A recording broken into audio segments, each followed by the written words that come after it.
Bon alors voilà, bonjour à tous. Voilà, je me réveille avec une drôle de nouvelle. Morandini accusé. Voilà, il faut savoir que cette nouvelle me touche un peu parce que, en effet, il y a quelques années, j'ai été moi-même victime de son comportement. J'avais déjà essayé auparavant de dénoncer ce qu'il faisait, parce que je vais vous expliquer dans les prochaines vidéos un peu ce qu'il a fait en gros et pourquoi je veux m'exprimer là-dessus. Voilà, Morandini, en fait, c'est quelqu'un qui aime les jeunes, voilà, les jeunes garçons, les minets. Et pour attirer tous ces minets, comment il fait? Il leur promet la vie de star, voilà, il leur promet monts et merveilles, il leur promet d'être connu, de faire le... Alors il fait comme moi, il va tout doucement aller les contacter sur Twitter, voilà, il va dire c'est Jean-Marc Morandini, salut, tu es beau gosse, tu voudrais être connu.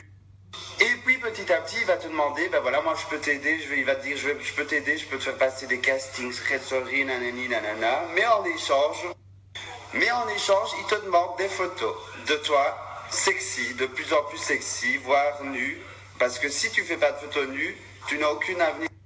Et comme il s'adresse souvent à des jeunes, des très jeunes de 18 ans pour être connus, même moi, 18 ans, j'ai des amis qui ont été touchés, qui ont moins de des jeunes qui rêvent de gloire, des jeunes qui rêvent d'être connus, ben voilà, ils tombent dans leur piège et envoient des photos à Morandini.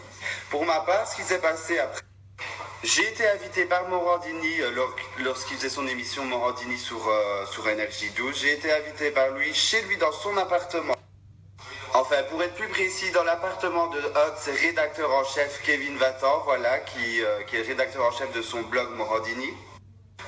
Donc voilà, je vais sur place, je vois bouteille de champagne, Kevin Vatan qui m'accueille, Morandini qui est sur place, voilà, donc surprise, waouh, Morandini. Il te met plein de choses dans la vue, il te fait boire, et puis à un moment donné, il te dit voilà, il faut que tu fasses des photos, il y a un mur blanc, vas-y, commence à te déshabiller. Donc voilà, tu dis que ça va être des photos cool, trucs et tout, donc, mais il te demande justement de déshabiller de plus en plus. Et comme il est en train de te faire rêver en face de toi, qui te met une pression morale, une mentale en te disant voilà, je vais t'aider, je suis en face de toi, voilà, nanani, nanana. Et ben tu tombes dans son piège, tu enlèves ton caleçon et tu commences à poser nu. Voilà, tu te retrouves devant nu sa caméra, tout simplement. Et à ce moment-là, il saute sur toi. Voilà, donc tu sais pas trop quoi faire, t'es un peu coincé dans cet appartement qui est fermé avec son rédacteur en chef, donc ils sont à deux sur... Et ensuite, tu rentres chez toi, tu essaies de t'en remettre mentalement difficilement de tout ça, parce que tu te rends compte après. Donc après, tu essaies de rentrer chez toi, de te remettre un peu tout ça, de te rendre compte de ce que tu as fait, tu vas le regretter, tu as fait des photos nues, puis ce gros t'a touché, Et après, la pire des choses, c'est qu'il utilise tes photos, il les balance partout, il les envoie à d'autres minets en disant... Donc il envoie ça aux minets en leur disant voilà, si tu veux être connu comme Chris Bieber, tu dois faire des photos nues. Donc il envoie mes photos à tous les minets qu'il voudrait avoir dans son lit. Les photos que tu as fait quand tu viens tout juste d'avoir 18 ans, elles circulent partout. Voilà, donc ça te suit pendant des mois et des mois. Et donc aujourd'hui c'est pour ça que je me bats. Je m'étais déjà battu il y a quelques années, voilà, parce que j'étais fort énervé contre lui. Mais malheureusement, qu'est-ce que tu veux faire face à un journaliste comme ça? Sans beaucoup de preuves, mis à part, oui, j'ai des photos avec lui, j'ai des conversations de 2012, mais vu qu'il est malin, il utilise Twitter et il supprime ses propos à lui. Mais moi, la chance que j'ai, c'est que j'ai une photo de moi nu et une autre photo de moi avec lui dans la même pièce. Et donc, j'encourage toutes les personnes qui ont été victimes de Morandini de venir me trouver et de se manifester. On doit arrêter ce malade mental. Je suis quand même choqué des gens qui peuvent dire que je fais ça pour le buzz. Alors franchement, je vois pas quel buzz je pourrais tirer de ça parce que c'est quand même une histoire assez honteuse qui m'est arrivée quand je venais d'avoir... C'est quelque chose qui s'est passé, même si je suis gay, même si je fais du porno, qui s'est passé quand je venais d'avoir 18 ans avec un vieux comme ça qui m'a fait du harcèlement moral.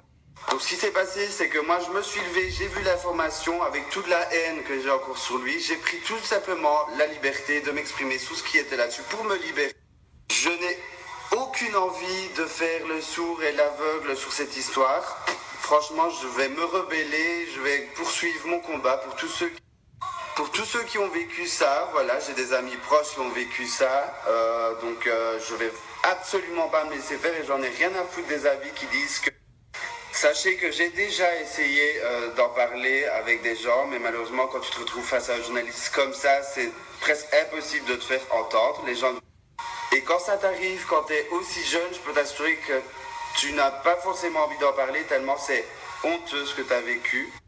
Et que donc tu préfères le garder pour toi. Mais là aujourd'hui je vois les articles, je vais pas laisser faire les choses. Il va continuer sur d'autres jeunes et j'ai pas envie.